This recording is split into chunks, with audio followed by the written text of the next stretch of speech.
오늘은 우리 박 선생님과 함께하는 공부란 무엇인가? 네. 무엇인가? 공부란 무엇인가라는 책에 대해서 얘기할 거고요. 아카 가방끈의 길.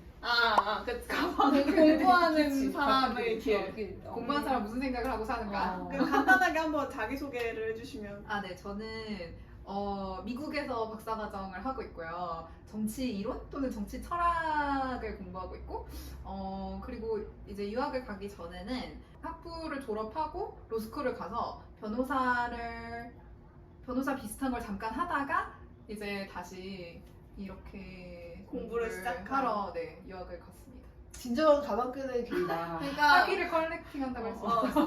그러니까 그 학사를 졸업하고 로스쿨을 갔다가 변호사 비스무리한 어떤 일을 하다가 그리고 석사도 있어요. 왜냐면 학부 때 했던 거랑 로스쿨 때 했던 게 전혀 달랐고 학부는 뭐? 학부는 영문학 했어요. 학부 영문학이라고요? 그러면 이렇게 정리하면 영문학 학부에 로스쿨, 그다음 정치철학 석사, 그다음 정치철학 박사 과정. 그렇죠. 전혀 다른 과정이니까 네. 석사를 했어야만 했기 때문에. 근데 다 경험했기 때문에 지금 만족하시죠? 그 자기 본인의 그 공부하는 거에 대해서.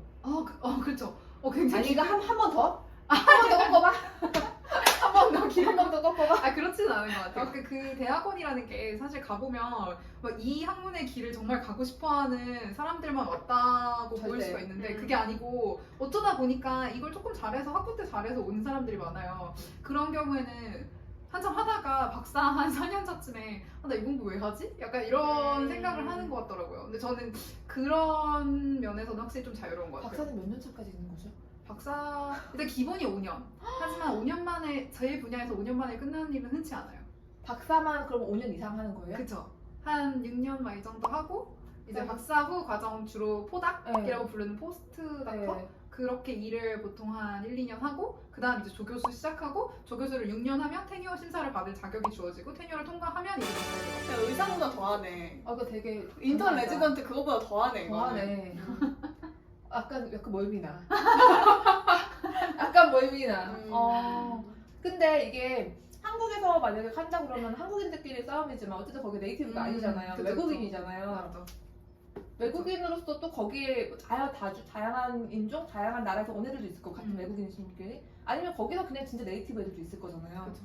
근데 약간 느낌에 얘들 컴퓨터 공학이고 수학이면 뭐라도 약간 그래도 조금은 내가 비빌 언덕이 있을 것 같은데 이거는 진짜로 더 약간 굉장히 하드코어할 것 같다는 생각이 들어서 언어로 하는 일이니까. 맞아요. 저 공학이나 뭐 수학이나 경제학은 안 해봐서 잘 모르겠지만 공대에서 박사과정 하는 친구들한테 들어보면 이제 비미국인이 굉장히 많다고 들었어요. 특히 요즘에 중국, 인도 이제 이쪽에서 굉장히 많이 오고. 근데 제가 하는 공부는 정치학과 내에도 사실은 비미국인이 적진 않아요. 꽤 많은 편이지만 그리고 심지어 정치학과 교수님 중에서도 비미국인이 꽤 있는 편이고.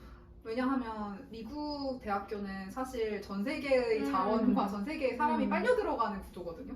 그래서 거기에 수많은 비미국인들이 있지만 그럼에도 불구하고 이 철학이나 이론 공부는 그야말로 언어로 하는 거기 때문에 이 그 정치학과 내에서도 정치 철학 이론이라는 어떤 분과 거기에는 영어가 모국어가 아닌 사람의 비율이 확 적어지죠. 그런 것 같아요. 네, 그런 거기서 오는 어떤 불편이나 그런 점 분명히 있는 것 같아요. 하지만 그거는 그냥 계속 안고 가야 되는 거인 거죠. 그렇겠죠. 그러니까 근데 원래 영어를 잘하지 않았죠. 그러니까 그렇게 그러니까 수능으로는 잘했지. 뭐 수능 1등급이었겠지. 어. 근데 그냥 뭐 그런 거 말고 네이티브처럼 그런 그쵸. 사람 저는 어렸을 때 연수를 갔다 왔거나 뭐 이런 그러니까 배경이 전혀 없었죠. 그렇죠. 일반고 나왔고 그 변호사로 일을 잠깐 했을 때 해외에서 일을 했는데 그게 이제 최초로 해외에서 길게 살아본 경험이었어요. 교환학생 말고. 교환학생 이제 한 학기 다녀온 거 말고. 영문과 나와서 로스쿨 나와서 해외에서 변호사 했다가 다시 한국 와가지고 그쵸. 정치 철학으로 한 거예요? 네. 호호. 정확히 말하면 변호사가 아니라 말해도 변호사 네. 국제기구에서 그렇죠. 그러니까 변호사로서 일을 하고 이제 그런 국제법들을 검토를 했지만 한국에서 생각하는 그 변호사로서 소송을 뭐 송무를 하고 자문을 하고 그런 프랙티스랑은 경험은 전혀 없어요. 근데 한국 그러면은 그 국제기구에서 일했던 경험이 어느 정도 뭔가 연결에 뭔가는 살짝은 있지 않을까? 국제법을 서로 뭔가 비교하고 막 너무 한국에서 우리 이걸 검토 맡기고 그런 사람이 갑자기 정치 철학을 했을 거라고는 생각이 그러긴 잘 않겠죠. 로스쿨 다니고 한국에서 이렇게 법 공부를 할 때부터 그러니까 여기서 내가 죽을 때까지 변호사를 하고 싶은가? 이 질문에 답하기 어려웠던 이유는 법을 가지고 어떤 일을 한다는 얘기는 어쨌든 이 법의 의도를 생각하든 법의 의미를 생각하든 어쨌든 법에서 시작을 해야 되잖아요. 근데 저는 이 법 자체의 어떤 규범적인 질문을 제기하는 질문이 훨씬 더 많이 생기는 타입이었어요. 그러니까 법 자체의 의문을 제기하고 싶었. 펀더멘털에 대해서? 그렇죠. 근데 당연히 이제 법 쪽에서도 그런 법 자체의 의문을 제기하시는 분들이 당연히 계시고 뭐 그게 그렇게 어떤 내부적인 비판 작용이 이루어지지 않는 분야가 절대 아니지만 그러니까 제가 하고 싶었던 질문들은 그것들과 조금 결이 달랐던 것 같아요. 그리고 어쨌든 법을 빨리 효율적으로 배우고 어떤 리걸 마인드를 갖춘 법조인이 되려면 이 법의 정당성을 내가 좀 더 편안하게 저는 어느 정도는 믿을 수 있어야 된다고 생각을 했거든요. 근데 저는 그게 쉽지 않았던 것 같아요. 네, 그래서 일단 국제기구를 간 것도 있고 왜냐면 거기서는 오직 한국 법만을 다루지 않고 좀 더 여러 가지 그 국제법이랑은 또 이제 다른 계열의 법이니까. 근데 되게 어떤 그 학문이라는 트랙 안에서 그 공부라는 무기를 가지고 할 수 있는 모든 걸 엄청 검색한 것 같아요. 영문과 하다 갑자기 로스쿨 가고 로스쿨 한 다음에 한국에 있지 않고 국제기로 갔다는 거는 내가 그 미국의 백그라운드가 없는 건데 해외에 엄청 검색하고 내가 할 수 있는 뭐 이렇게 굉장히 많이 하신 거죠. 그렇게 막 분석해서 생각을 조사를 해서 갔어야 하는데 사실 늘 그랬다기보다 저는 지금 속해 있는 어떤 이 공동체와 불협화음이 있다고 느낄 때 이제 두 가지 선택이 있잖아요. 사람이 이 공동체를 어떻게 바꿔보려고 노력을 할 수도 있고 그렇지 않으면 내가 여기에 맞지 않는다고 느끼면 이제 떠날 수도 있는데 저는 이곳을 떠나서 다른 나랑 잘 맞는 환경을 제공하는 다른 세계가 있을 것이다 라고 생각을 했던 것 같아요. 로스쿨을 다닐 때는. 그래서 그랬던 것 같고 근데 국제기구는 약간 그 수단이었던 것 같고 근데 가서 보니까 또 이제 새로운 생각을 하게 되잖아요. 이 사람들이 또 내가 어떤 속했던 세계와 전혀 다른 어떤 세계가 있구나. 근데 그렇게 두 종류의 세계를 비교를 하면 할수록 오히려 그렇게 어떤 사회의 규칙으로서 법에 가지게 되는 어떤 질문 같은 게 더 구체적이어지는 거예요. 그러니까 더 질문을 잘 할 수 있게 되고 그러다 보니까 이거를 난 공부를 하고 싶다라는 생각이 좀 더 선명해졌던 것 같아요. 이걸 업으로 해야겠다. 네. 질문하는 나는 거. 이런 질문이 그러니까 내가 힘들어했던 세계에서 떠나면 없어질 줄 알았는데 없어지는 게 아니라 그 힘들었던 마음이 사라지니까 좀 평온해진 마음의 질문이 더 선명해지는 효과가 오히려 있는 거예요.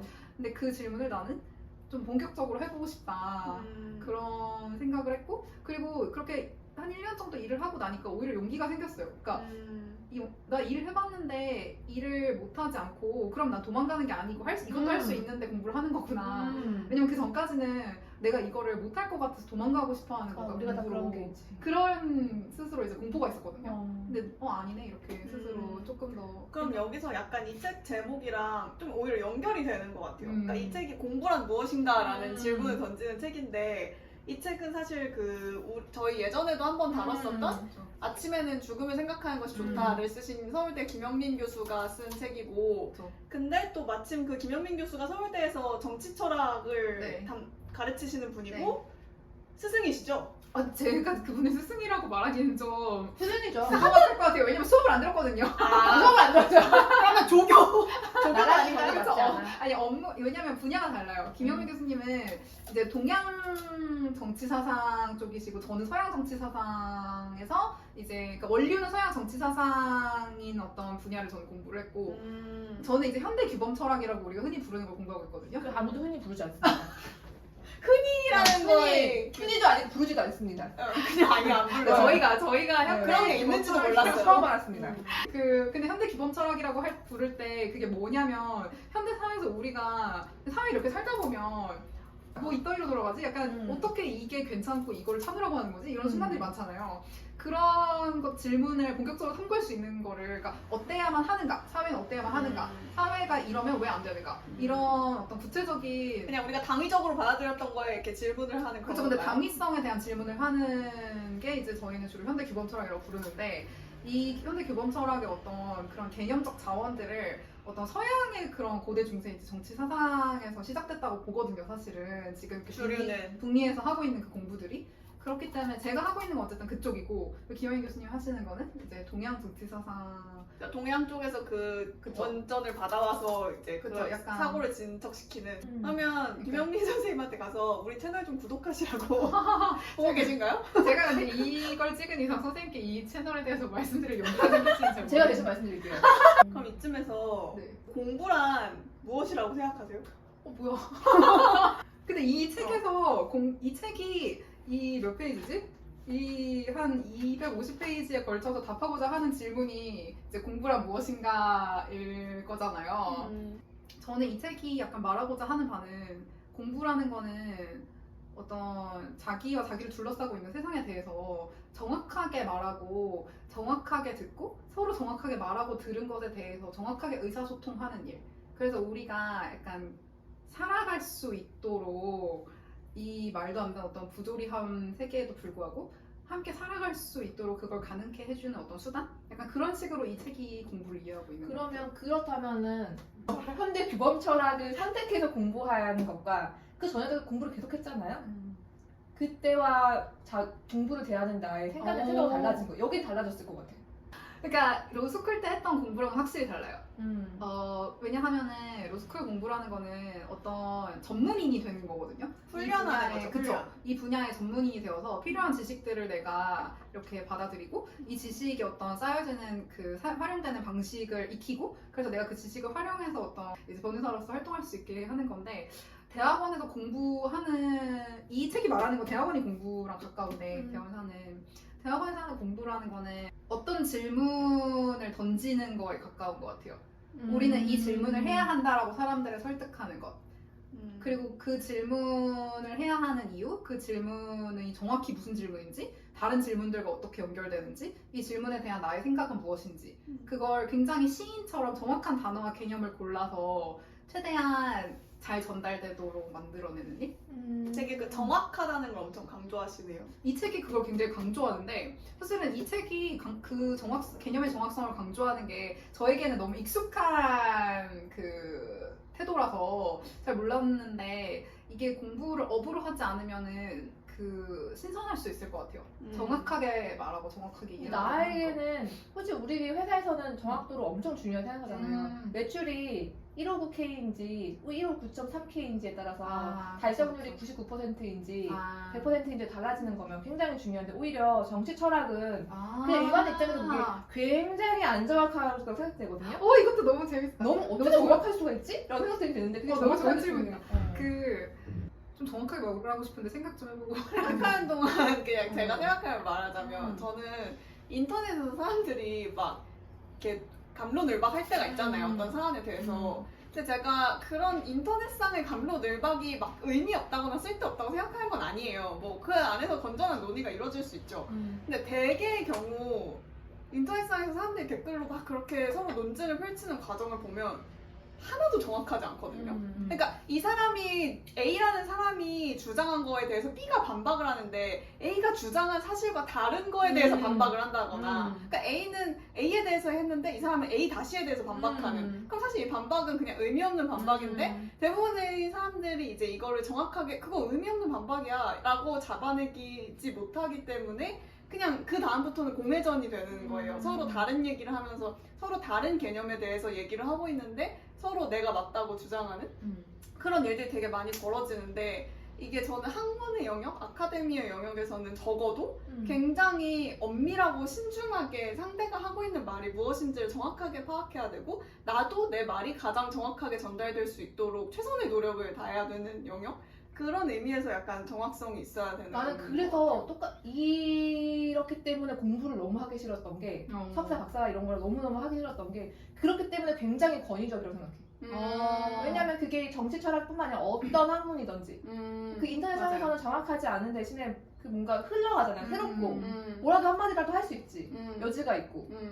근데 여기는 정말 정확하고 모두가 막 이렇게 하고 해줘야 되기 때문에 결과적으로는 그 주류에 편승할 수밖에 없고 이미 있었던 레가시 할 수밖에 없고 내가 비집고 들어갈 틈이 너무 없는 그래서 되게 답답했어. 진전이 느리고 맨날 뱅뱅 도는 것 같고 무슨 말인지 너무 알 것 같아요. 그런 이미지를 충분히 가질 수 있는 것 같고 그게 완전히 근거 없는 이제 이미지는 아니겠죠? 왜냐면 학문이라는 거는 이제 수많은 사람들이 요만큼 더해서 그 누적된 논의에 이제 뭔가를 한 겹을 더하면서 이렇게 쌓아오려고 하는 거기 때문에 근데 이 책에 사실 그 비슷한 이야기가 나와요. 그래서 뭐라고 하냐면 이제 코페르니쿠스의 뭐 지동설이나 무슨 뭐 그런 수준으로 이제 세상을 바꾸는 어떤 내가 혁신적인 주장을 하고 싶다 치자. 그 주장마저도 기존에 누적된 수많은 사람들, 공부한 사람들이 쌓아온 이 어떤 지적 논의의 장, 그 사이에 누적된 그 토대와 관계를 맺는 일이다.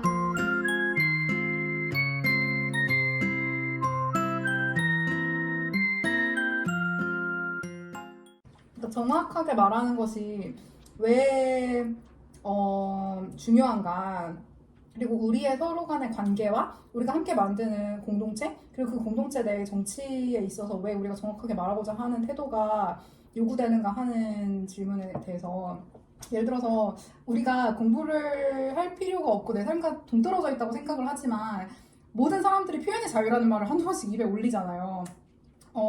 근데 우리가 사실 정확히 자유가 뭔지, 표현의 자유가 뭔지 내가 말하고 있으면서도 정확하게 모르면서 말을 하는 거잖아요. 근데 그걸 이제 공부라는 거는 내가 지금 사용하는 이 개념이 부정확하다는 걸 스스로 알아차리는 활동인 것 같은데, 예를 들어서 뭐 인종차별적이거나 성차별적인 어떤 혐오 표현 발언을 하는, 혐오 표현을 이제 어떤 사람이 이제 했다. 근데 그 사람이 나한테 이런 말 하지 말라고 하지 마. 나 표현의 자유가 있어. 라고 말할 때 그 맥락에서 그 사람이 사용하는 표현의 자유라는 개념과 어떤 독재 정권 하에서 민주화 운동을 하다가 뭐 신문에 정권을 비판하는 글을 써서 잡혀가서 고문을 받으면서 나에게는 이제 민주사회 시민에게는 표현의 자유라는 게 있다. 정권이 나를 이렇게 탄압할 수 없다라고 말하는 그 맥락에서의 표현의 자유는 완전히 다른 개념이잖아요. 자유라는 개념 자체가. 그럼 우리가 도대체 자유라고 말할 때 뭘 말하는가? 자유라는 개념을 말할 때 뭐 일례로 도대체 누가 나의 자유를 억압한다고 지금 내가 말하는 것인가? 정부가 억압한다는 것인가? 그 민주화 투사처럼, 아니면 첫 번째 예시에서 혐오 표현을 내뱉은 그 시민처럼 내 동료 시민들 사회가 나를 억압한다고 느끼는 것인가? 그것조차 지금 둘이 합의가 안 된 상황이잖아요. 그러니까 이렇게 개념을 사용함에 있어서는 맥락에 따라서 사실은 우리가 미처 인식하지 못하지만 엄청나게 다양한 어떤 의도와 목적과 그 타겟을 가지고 우리가 의미를 가지고 개념을 사용하고 있고, 이 개념에서 우리가 어떤 맥락에서 어떻게 사용할 것인가라는 합의를 보고자 이제 노력을 해야만 우리가 서로를 납작한 어떤 적으로 두지 않고 좀 더 이렇게 입체적인, 적이더라도 입체적인 적으로 두고 좀 더 생산적인 토론을 할 수 있다는 거죠. 그러니까 이게 굉장히 납작하고 평면적인 의미에서 그냥 네가 옳네 내가 옳네 하는 그런 의미 없는 논쟁이 되는 게 아니라 논쟁이 좀 더 풍부해지고 그러니까 의미가 생기고, 그쵸. 왜냐면 서로 의미가 어긋나는데 그쵸. 이게 같은 단어를 쓰고 있지만 전혀 다른 의미로 사용하고 있기 때문에 그렇죠. 논쟁이 계속 서로 어긋나는데 그 공회전을 멈추고 우리가 각자 어떤 의미로 이걸 사용하고 있는지를 맞춤으로써 좀 더 풍부한 논의가 된다. 아까 했던 이야기 중에 나는 한 번 더 뭔가 다시 좀 깊게 이야기하고 싶었던 게 두 가지, 그 정확해야 된다라는 것과 연결된 지점으로, 두 번째로는 뭔가를 반박하고 싶을 때 그것의 강점도 명확하게 알아야 내가 반박이 가능하다. 그 단점만 가지고 덤벼들어서는 정확하지도 않고, 그렇기 때문에 그곳에서 올바른 담론이 그렇죠. 진행될 수가 없다. 그렇죠. 그 두 번째가 이제 상대방의 의견의 강점을 인지하고 어떤 약점만 가지고 얘기하지 않는다는 것도 약간 비슷한 의미인 것 같은 게, 그것도 약간 상대방의 의견을 정확하게 인지하려고 노력하는 건 것 같아요. 그러니까 이게 상대방의 말을 왜곡해서 허수아비 이제 치는 논법을 사용을 하잖아요. 이제 상대방이 A를 얘기했는데 A 다시를 얘기한 것처럼 이제 그거를 공격하는. 근데 그러지 않는다는 거죠, 이게. 그러니까 상대방을 선회한다는 거, 상대방의 의견을 선회한다는 거는. 그리고 연결해서 그게 되게 좋았던 게 대부분 반론을 제기하는 입장이 소수고 마이너리티고 그걸 듣고서 권력이 있는 쪽이 레가시잖아요. 근데 나도 모르게 항상 늘 그 소수라고 나를 그냥 되게 모든 상황에 난 소수라고 대입하게 되는데 그런 입장에서 보더라도 엄청 빡치고 열받고 단점이 엄청 커 보이더라도 저게 레가시인데 레가시인 이유가 있는 거니 그걸 좀 뭔가 명확하게 파악을 하고 그 단점과 부정적인 걸 내가 매몰돼가지고 정확하지 않게 말하면 결과적으로는 나의 걔를 의견 못 이기는 자체를 거. 그냥 의미 없어지는 의견이 돼버리는 거니까. 그 첫 번째 얘기는 이제 상대방에 대한 어떤 나와 의견을 나누는 사람에 대한 존중의 차원으로서 내가 모호함의 권력을 사용하지 않고, 그러니까 이 해석의 책임을 상대방에게 떠넘기지 않고 애초에 그러니까 마치 계약서를 정확히 쓰는 것과 비슷해요. 계약서를 정확히 안 쓰면은 상대방이 이제 손해를 볼 수 있잖아요. 그것과 비슷하게 이제 내가 정확한 개념을 사용해서 정확하게 내 말을 표현을 하고 상대방이 이제 그렇게 정확하게 말해줘야 상대방이 거기에 이제 어떤 방식으로든 개입할 수 있는 거죠. 찬성을 하든 문제를 제기하든 그럴 수 있게 나를 상대방 앞에 이렇게 내어주는 거, 솔직하게 정확하게 말한다는 건 첫 번째 얘기는 뭐라고 나오냐면 이처럼 모호한 표현으로 중요한 사안을 결정하고자 할 때 불리한 위치에 있는 것은 발화자가 아니라 청자다. 표현이 모호하면 발화자는 그 표현이 담고 있는 의미를 나중에 자의적으로 조작할 수 있는 여지를 누리게 된다. 그리하여 그 모호한 표현이 무엇을 의미하는지 따져봐야 하는 책임은 청자에게로 넘어가기 일쑤다. 이 점이 저는 좋았던 것 같아요. 이 부분을, 그러니까 이 정확한 의사소통과 공부라는 것이 권력의 문제구나. 그다음 둘째는 내가 경험하는 어떤 개인으로서 경험하는 이 많은 것들을 정확하게 이해하기 위해 내가 어떤 주체로서 능력을 갖기 위해 공부가 필요하다고 말한다고 저는 생각했거든요. 개인의 차원에서도 이 책에서 그 프루스트를 인용하면서 프루스트가 경험에 합당한 언어를 부여하지 않으면 그 경험은 사라지게 된다라는 취지의 말을 한 적이 있다고 하거든요. 이거 진짜 공감된다. 왜냐면 우리가 되게 좋든 나쁜 어떤 강렬한 경험을 했을 때도 시간이 가면서 그게 잊혀지고 왜곡되잖아요. 근데 그게 오래 남는 경우는 대부분 누구랑 그거에 대해서 한 번 대화를 했거나 기록을 했거나 내가 일기라도 썼거나 그럴 때이고 그때 내가 그 경험을 통해서 배운 거나 느낀 거나 감정이나 이거를 내가 더 정확하게 왜 내가 그걸 느꼈지? 내가 어떤 걸 느꼈지? 라고 더 이렇게 정확하게 표현했으면 했을수록 더 머릿속과 마음속에 길게 남는 것 같아요. 그렇죠. 안 그럼 휘발되는데. 그래서 그러지 않으면 그만큼 경험도 휘발되고 자기 삶도 망실된다 이렇게 이야기를 하는데 이 책이 그러니까 정확하게 표현하려는 노력은 사실 정확하게 이해하려는 노력이고 내 경험을 정확하게 이해하고 그 경험을 정확하게 상대방에게 전달을 하고 상대방이 또 다시 나에게 어떤 리액션을 줄 때 그걸 정확하게 이해하려고 하고 이게 이제 굉장히 어떤 좋은 삶과 좋은 공동체를 만든다고 저는 책이 말하는 것 같아요. 그 본인이 있는 그 공부를 하는 그 학교에서의 공간에서의 권력은 교수 때 그 배우는 뭐 박사 과정 준비생, 네. 석사 준비생이잖아요.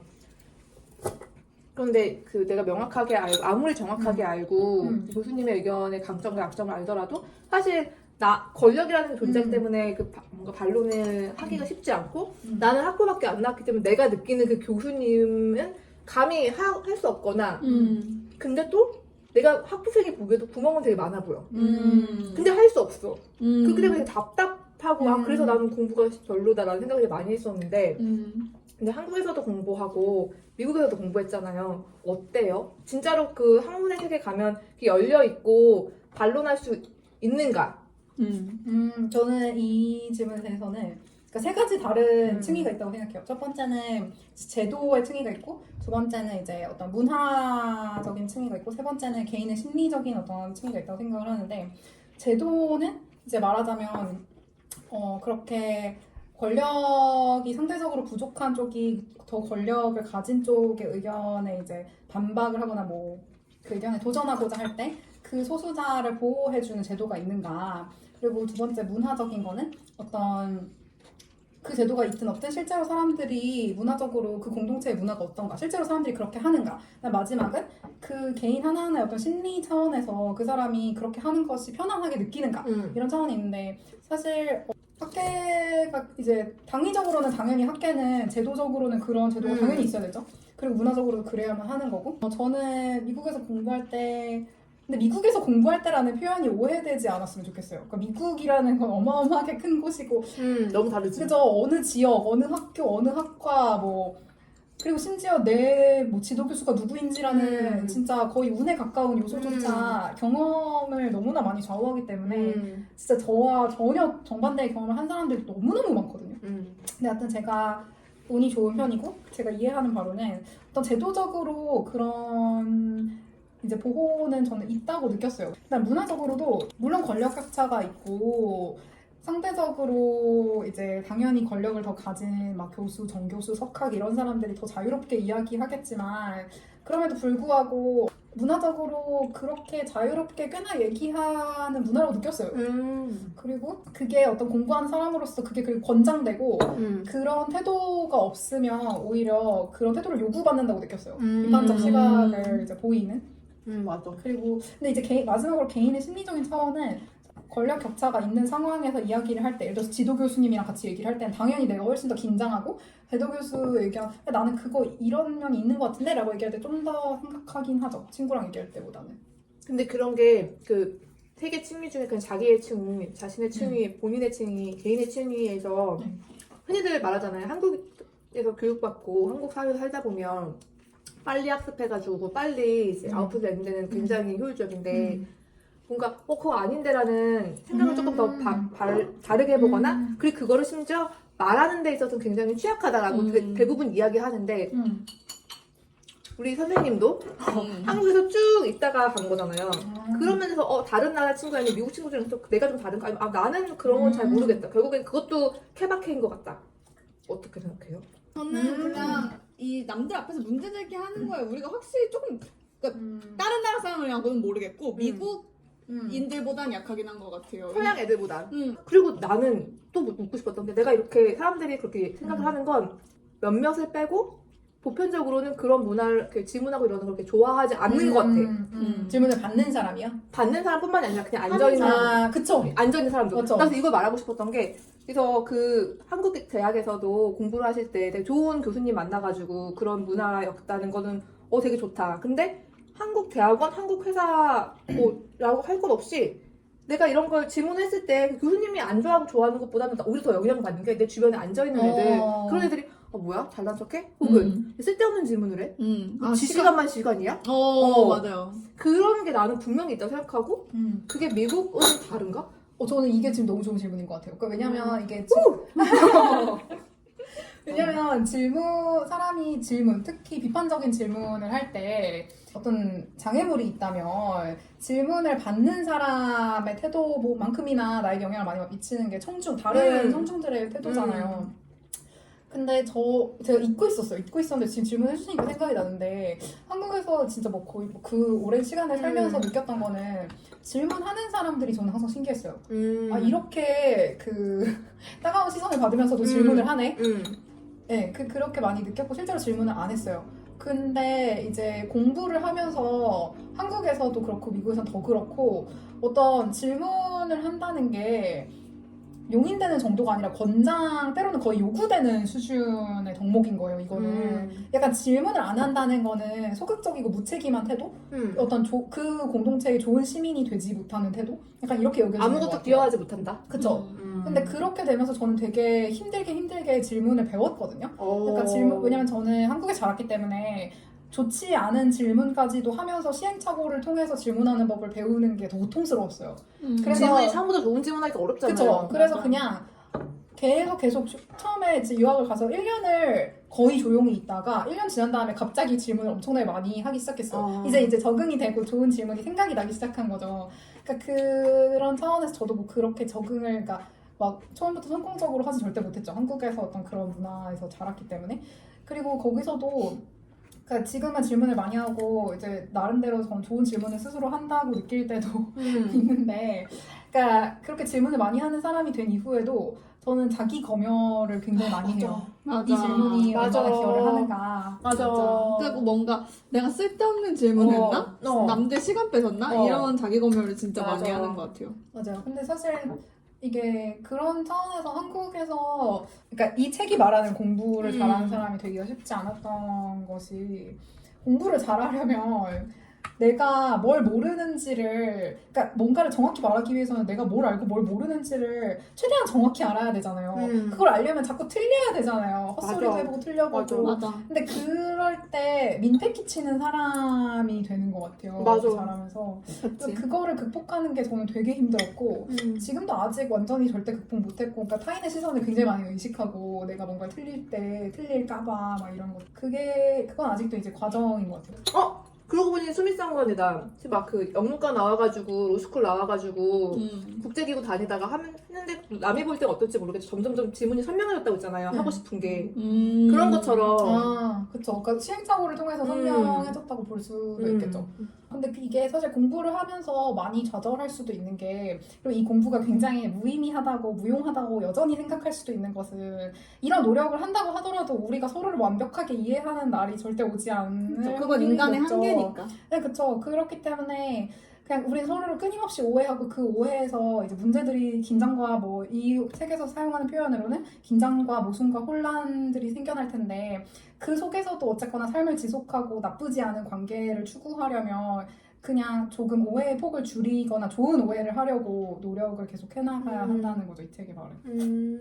그러니까 공부라는 게 결국 우리가 이렇게 살아가는 데 있어서 기댈 수 있는 여러 기둥 중에 하나이기도 한 것 같아요. 그러니까 우리가 사용할 수 있는 언어가 되어주는 거고, 개념이 되어주는 거고, 그러니까 내가 뭔가 싸움을 하거나 무브먼트 운동을 하거나 뭔가를 내가 이루려고 할 때 내가 기댈 수 있는 근거이자 개념이자 맞아요. 언어가 되어주고 내 목소리가 되어주는 맞아요. 그런 역할을 해줄 수 있는 것 같아요. 그래서 조금이라도 설득이 되셨다면, 오늘 한 이야기가 재미있으셨다면 구독과 좋아요 부탁드립니다.